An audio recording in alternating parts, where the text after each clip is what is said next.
Welcome to our guide on setting up Google Review Marketing Automation. We'll walk you through the steps to enhance your customer engagement by automating review requests, starting with accessing the settings on your platform.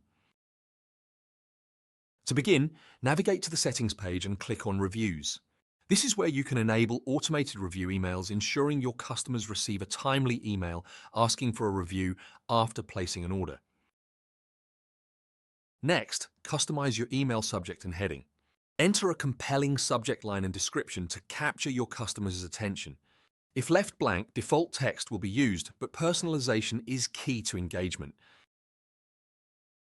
Locate your Google Places ID and input it to direct customers to your Google listing. Click the Update Review settings to save your changes. To view the updates, send yourself a sample review email to ensure everything looks perfect by clicking Send Me Sample Review Email. This step allows you to preview the customer experience and make any necessary adjustments. Once confirmed, you're good to go.